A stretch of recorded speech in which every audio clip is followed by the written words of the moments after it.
get back to the actual acquisition of LMH, and as I said, it was a fierce battle. At the time, the Swatch Group already existed and was naturally the big player of the industry, but who said watchmaking said luxury? And during the 90s, the war of luxury had started between some very big players, two French ones in particular, LVMH and what was then called PPR and now Kering.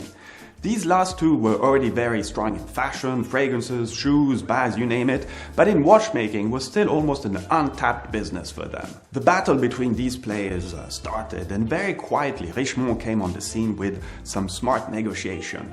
They had just cashed in one of their participation, funnily enough, in the communication industry, and with this nice little pot of available money, they got Audemars Piguet willing to sell their shares in Jaeger-LeCoultre, and one can say that this was the decisive move.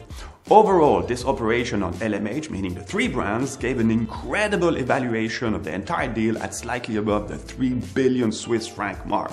This was seen as a shocker, and obviously no one had been able to follow or even come close to this. Well, now, not only did Richemont have a rather impressive portfolio of brand, but it also had some serious manufacturing capabilities. Okay, they paid a hefty price for it, but you could feel that this was an investment for the long haul, and it turned out pretty okay for them, or at least for a while. So the tactical big finance movement was behind, and now it was time to consolidate. But this is when you start to see some major differences with the Swatch Group. Richemont comes more from a retailing environment. They do business, they sell things, whereas Swatch, their culture is more on building things. Remember, with the Swatch Group, the idea is to pull as much synergies as possible around the industrial tool, around the production capacities, and the various and very specific competencies you'll find there.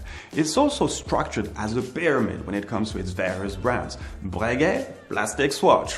One brand, one certain price positioning, therefore according products. Okay, I agree with you that with Richemont you have a lot of super high-end names out there. The pyramid is maybe a bit harder to define, or it's a bit flatter. So the consequence of all this is that the Richemont brands are free to compete one against each other. In the absolute, this is fine, okay? But in a world where it's getting tougher and tougher to exist, where you see, for instance, the effect of consolidation in the car industry, where you had hundreds of brands in the 60s and now only a few dozen, well, to have brands directly competing one against the other in this niche business, well, you are bound to create some unnecessary competition.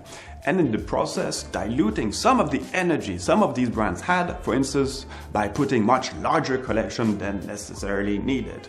Instead of focusing on each brand's core values, their own territory of expression, and yes, I know, I like this expression, but instead of doing that, they kind of all went in the same direction. All the brands tried and generally managed to reach the finest level of fine watchmaking with tourbillon, minute repeaters, the flattest this most that, but was it all necessary? Well, quite a big question, especially in today's environment. Of course, there were some clear directives coming from the very top, such as Pilot Watch, IWC, diving watches, Panerai, but overall this placed the brands much more on their own. That's also when we started to see more and more mono-brand stores. But that was also true for all the other groups that followed the same strategy. But Richemont brands may have gone a little bit further down that route. Those boutiques are great tools to connect to your final customer. They are an extension of the brand's identity. A boutique can tell a story. But naturally, this all comes at quite a cost. Well, my point is that Richemont brands are very independent from one another. And to gain even further independency, most of the brands internalize some serious manufacturing capabilities.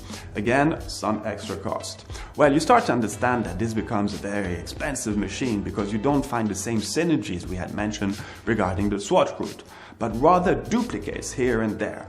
I totally understand the pride a watch brand has in saying, well, we do everything ourselves, but again, was it totally necessary?